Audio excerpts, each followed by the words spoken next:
All right, folks, let's get into this week's review of Young Justice Season 4, Episode 23, Ego and Super Ego. Troy Nigeria here, doing what we do each and every week with our official Young Justice reviews and recaps, whatever you want to call it.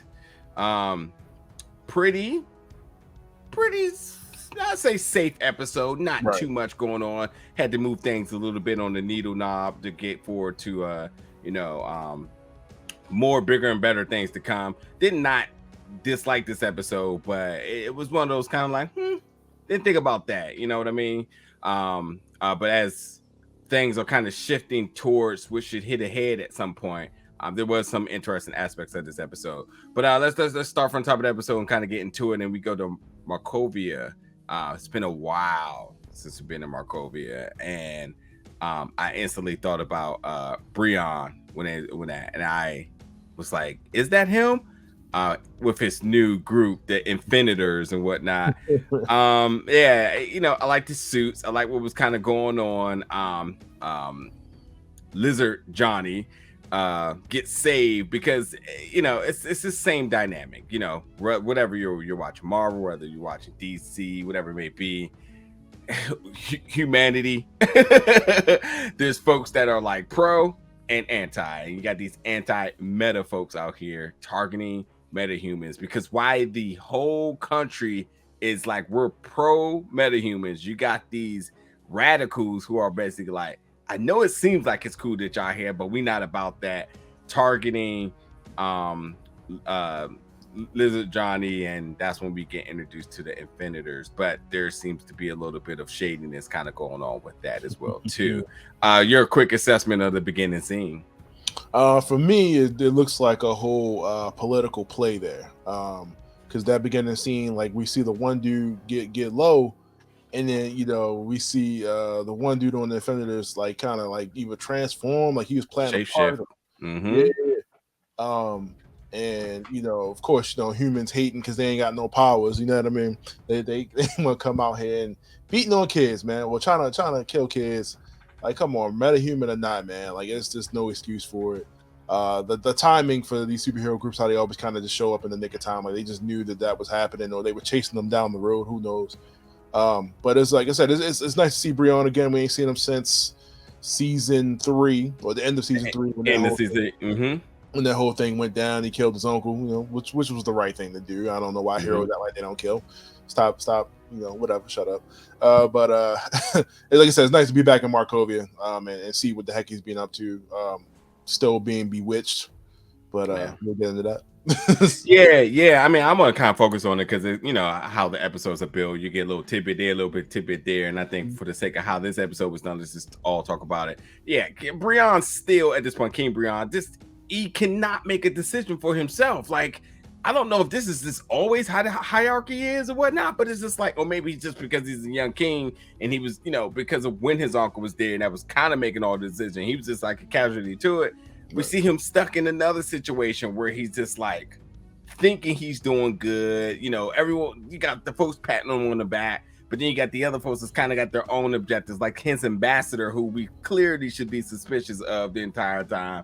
Right. And he's just conflicted because even when Violet shows up, he's kind of like, yeah, I missed you. And then instantly clicks to this other whole personality of like, yeah, well, I ain't need you anyway, so you can just roll out. That's why I told you to leave and whatnot. Like, dude he's toxic to me. I mean, you got this whole counseling thing going on with Beast Boy, which I feel like King Brion needs to be pulling up to that, because like, dude is completely conflicted and toxic, and just he can't make he can't make decisions of his own. He doesn't have a mind of his own. He got all these folks around him that are just pulling the strings all around him. And it's just, has he learned anything? It's been a year, as he said. And he's like, well, I'm trying to prove that I made the right decision. And I don't know, man. I'm not I do think he's learned a lot since that. I mean, you still think they were still teenagers. You know what I mean?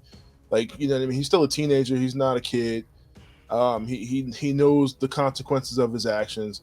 But it's still a lot to deal with. They dealt with during that whole metahuman trafficking situation, a year ago, and finding out the girl that you loved, I mean, not her, but whatever, assisted in killing your parents. I can't fuck with you after that. Like, so it's tough for him. It's, you know, regardless of what he said, it's still tough for them to separate that. You know what I mean? And of course, you know, her just popping in, and like you said, the whole thing was her trying to get closure to the situation. But like it's just you know, him just being on the defensive and kind of just jumping right down her. And she didn't help the situation, or they didn't help the situation by, you know, she was just looking for an out anyway. She just showed up to close the door. That's a really interesting take there, because like, I mean, I'll talk about it in a second, but like, you know, going back to Brion, I mean, like he said, he's just trying to make some good out of all of this, and I think he's trying to prove to himself, but he's trying to prove to the people around him that he's deserving and worthy and whatnot. But again, there's still a lot of other folks that's kind of like puppet mastering right now. And Ambassador, I think, is definitely up to something. Who we know works for the light.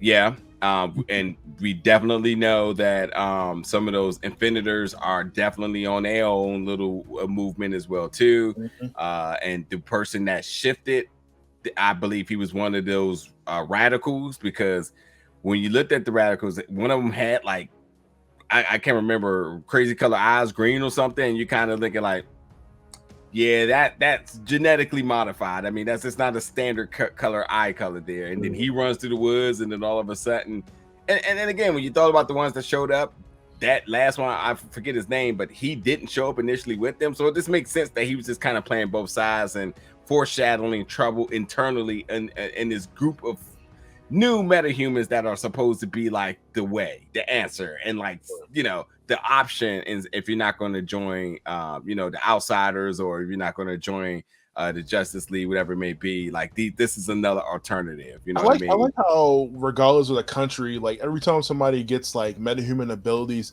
they feel as though they need to be a police force. Like they have, like they using it for good.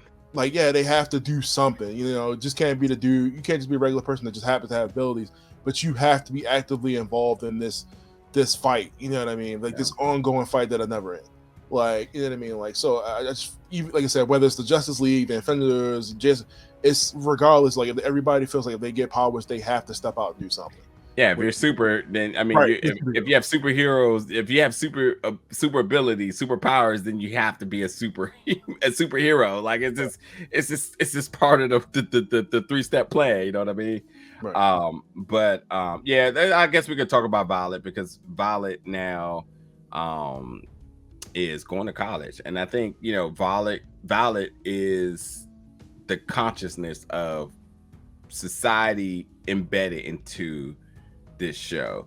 Violet, you know, created by the Mother Bots, started to question her sexuality, changed her pronouns to they them, wanted to learn more about her religion and so on. So like, she's like, and you're right, I mean, you didn't say it before, but it makes sense now. She's young and the world is really big to her, to them, and, you know, trying to discover a path for themselves, you know what I mean? And I think, you know, moving into college, huge step. Understanding that their friend Harper, who was always a friend there, now is like, hey, I've always kind of been feeling you romantically. Processing that's a huge thing. And again, new powers, new clothes, new roommates, going to college, whole new lifestyle, questioning everything around you. Still understand that you are, you know, enhanced with abilities, metahuman, whatnot. Still don't have complete closure of some of the things of where you came from. So like, it's a ongoing internal battle and self-discovery sort of arc for Violet. And going back to Brion to kind of like, I guess, to get closure, I didn't actually foresee that, but that Texas change definitely was a really, I hate to even go this route because that's not what I'm getting from Violet, but it was goddamn basic. It was like, oh, you ain't texting, you ain't answering me back. All right, bet I'm pulling up outside your house.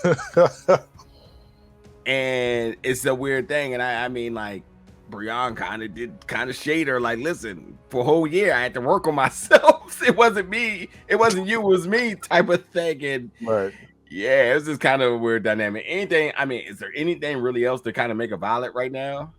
Still trying to figure it out. I mean, this is an entity that is essentially possessing a human body that is feeling everything for the first time. You know what I mean? Like, so all this essentially is still new. Granted, she does have was it Violet's or whatever her name was? I think that was her name, but no, that wasn't her name. But yeah, her memories and everything like that. So a lot of that stuff does kind of carry over.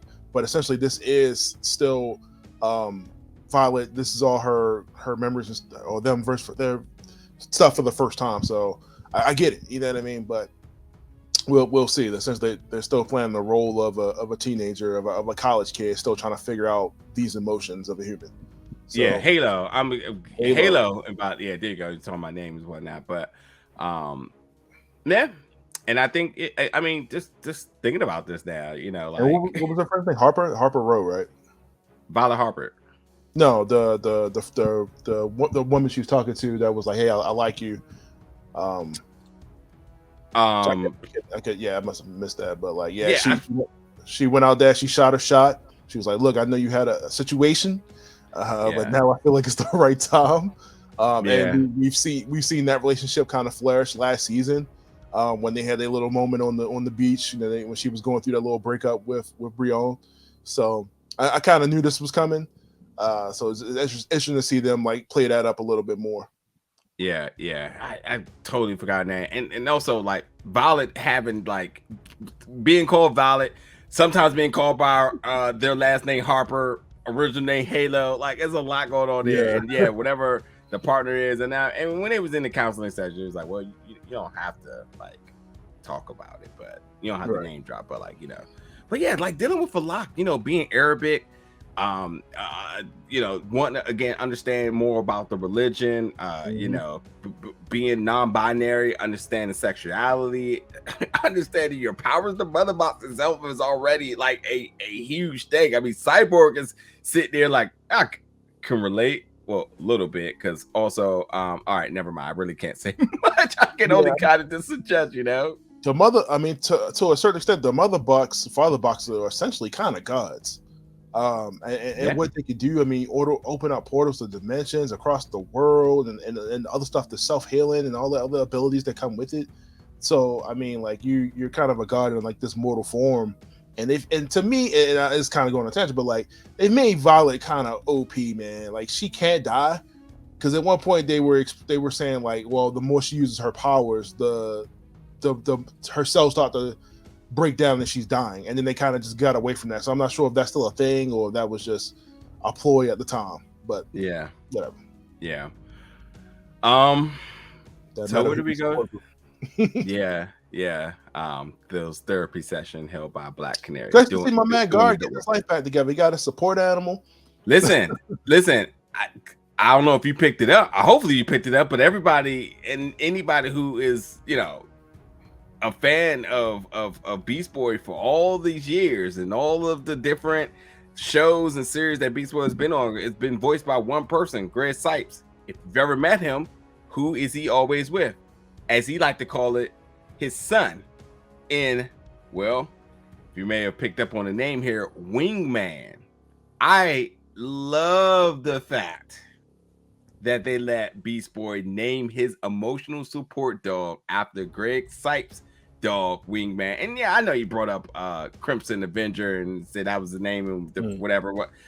No, this was a complete nod to Greg, and I think for his work and dedication to this character over the years, this arc right now, which is truly special, something that's truly special to Greg himself, who, if you've known Greg not only as a voice actor but as a activist on mental health and whatnot, this right here is absolutely a big moment to me. So being able to name a character on the show after his dog, and not just his dog, because he says his dog is his son, that's a huge moment. I really loved it, and I was like, man, that's special. So shout out to the folks, you know, whether it's DC Animation or Warner, whoever it is that's involved with the handling of this show, of letting him have that moment, because that's really dope. And in respect to Beast Boy, the character, you know, finding a way to cope with everything he's been through, coming off of his drugs, except for the medications prescribed to him, and then finding a resource in terms of having a support animal and wingman. It's a really beautiful art, and I think it's beautiful because I think it's super relatable to folks. I think you look at this and you realize how like these little steps, you know, going to group therapy session, being open about your feelings and the things you're going through, you know, getting a support dog, and whatnot, whatever brings you peace, whatever brings you to that happy place, you know, in order to be functional. I think, you know, it's good storytelling, and I think that Beast Boy and I think that Violet are two examples of just very humanizing character arcs for folks. You're not just coming in here getting superhero stuff. You're getting real things that fans can connect to. So definitely, I think that's. I mean, Young Justice has been like that for a while, trying to, you know, relate to the audience and be more than just your punchy and beat them up, you know, style of show. It's definitely had a bigger message there. Especially, you know, like I said, dealing with the metahumans trafficking and you know, everything that they've been through. It's been definitely been pretty good. Yeah.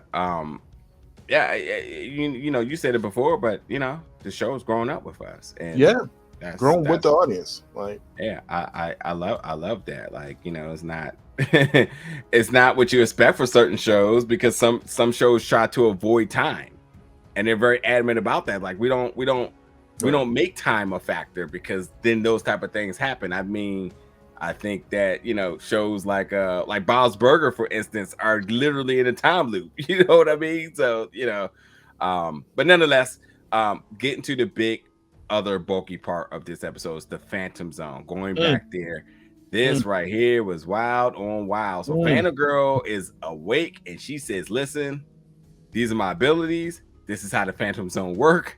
This is how we got here. This is how we're rolling out. Superboy is like, okay, cool. So by the way, sounds good.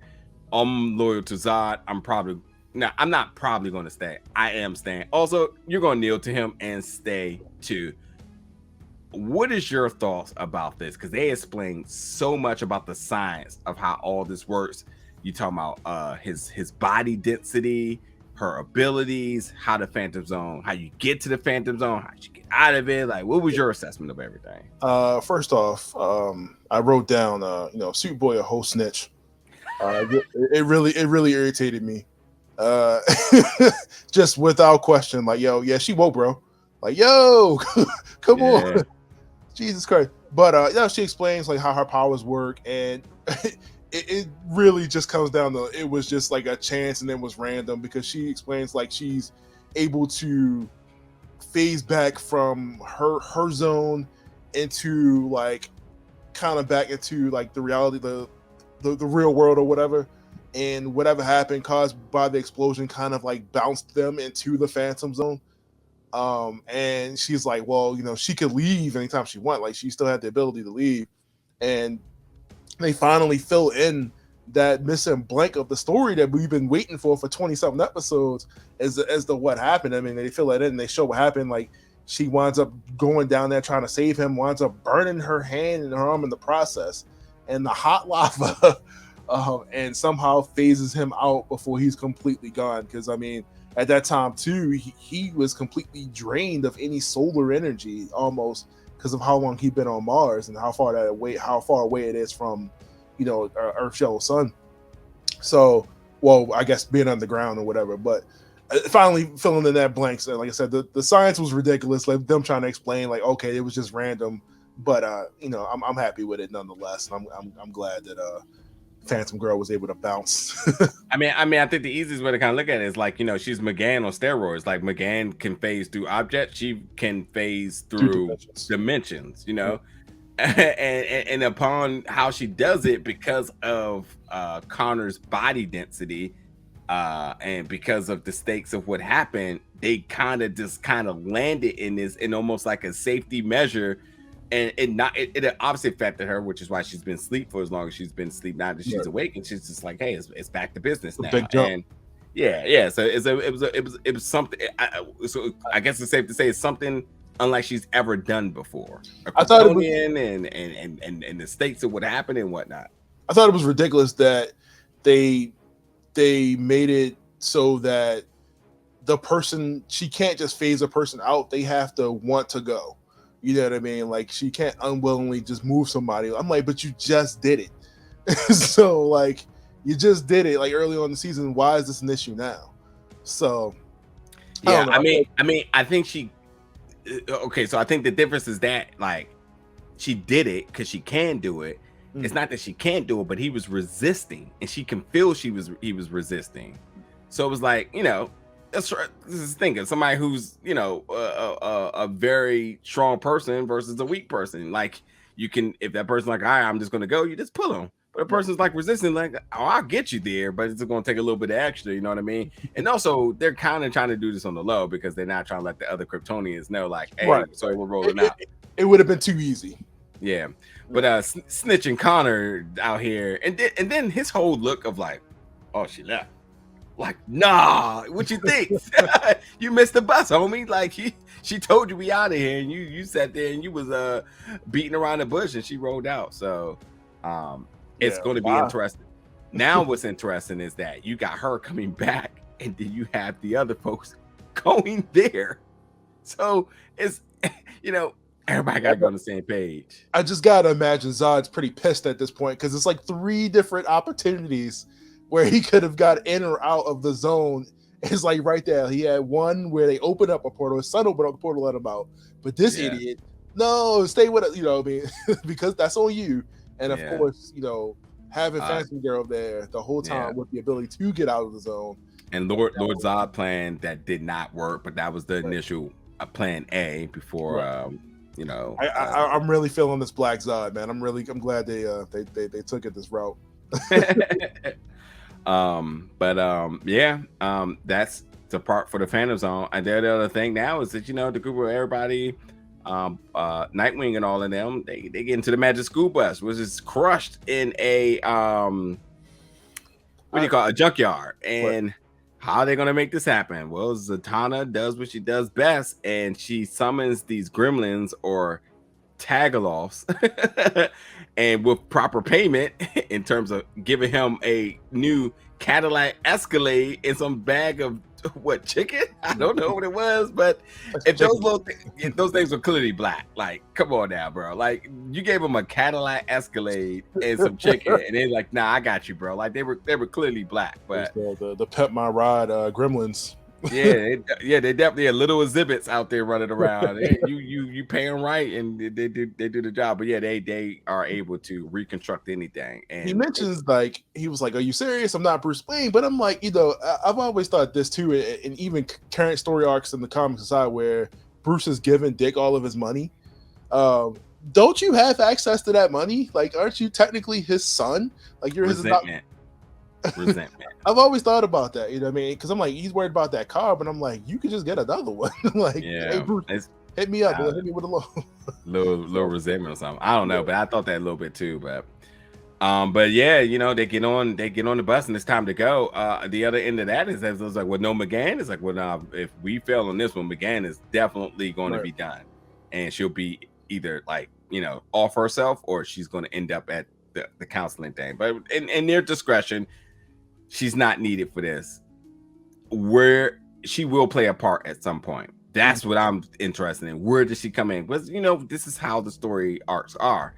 At some point, characters have some significance to things, and it'd be interesting to see where she plays a part going for in this regard right now. So, I guess the last thing is the credit scene, and now seeing them, you know, seeing them step out and off the bus into the zone. Yeah. I was a little upset about that, actually. I was like, really? That's how we going right there. Yeah. Because this is like Dick's arc or whatever, but I feel like we didn't get much of him at all in this episode. It was like everybody else. Yeah. I mean, again, that's why I was like, this episode was kind of like a filler, but kind of like this a needle mover a little bit, you know, but not too much going on. Yeah. But yeah, and then credit scene, the mid-credit scene that's going on in this is New Hall of Justice opening up soon. Justice Island crossing the United Nations in the new era of a partnership. So we'll see how that plays dividends going forward. So anything else?